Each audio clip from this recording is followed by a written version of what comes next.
Good evening, His Excellency Chief Minister of State of Perak, Dr. Zamri Abdul Kadir, Dr. Amit Dar, and to Dinesh Virakudi and the Honorable Prime Minister himself, His Excellency Dr. Ranil Wickramasinghe. I'm a little surprised too that I get to speak after the Prime Minister. I'm guessing they went in the order of age, so me being the oldest, I think I get the last opportunity, last word here. Before I jump into anything else, I wanted to quickly point out, we are a new state in India. We are the youngest state in India today, the state of Telangana, with the capital city of Hyderabad. Those of you that do not comprehend or that do not understand this business of a new state, what has happened there was we had a state called Andhra Pradesh, and we were together for about 55 years. Essentially what happened is a divorce. We worked together for 55 years. We really worked hard to stay together, but unfortunately, at the end of the day, there were incompatible differences, so we just parted ways, and that's how the new state of Telangana came into being. This was about 2 years ago. Now, in the last 2 years, we've made some rapid strides in terms of industrialization, rapid strides in terms of attracting investments into our state. There is a context to why I'm referring to this.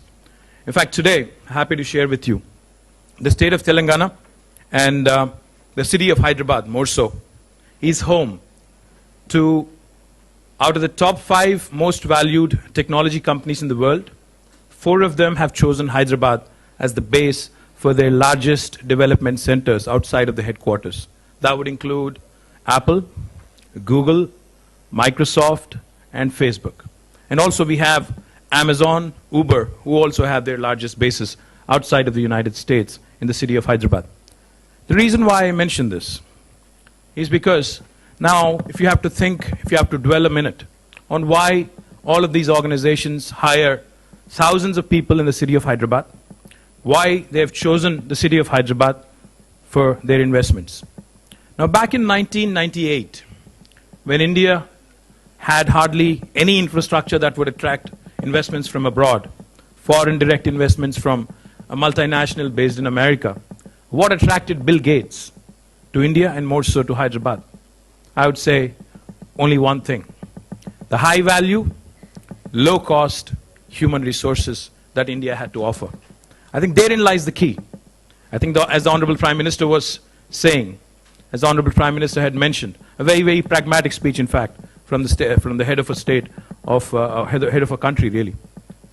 In fact, if you think about it for a second, today, the biggest capital that any state, any country can boast of, vis-a-vis development, vis-a-vis the GDP numbers, the per capita numbers that we all aim at, the transition that we all go for, from a middle-income country to a emerged, developed nation to join the League of Emerged Nations.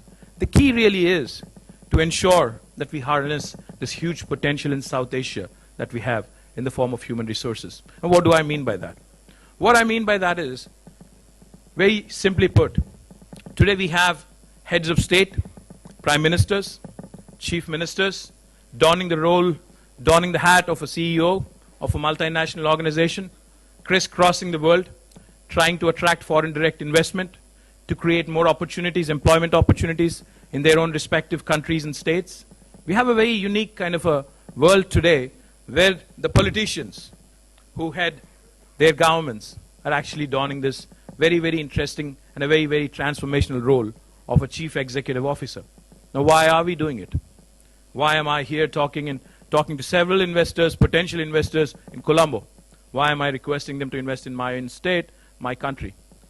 Fair and square. The answer is very, very straightforward. Today, we have a hugely educated, employment-oriented human resources base, which has to be harnessed to its full if we really have to fulfill our potential as a country. Now, just wanted to give you a quick understanding of some numbers that I've come up with. There's a paradoxical mismatch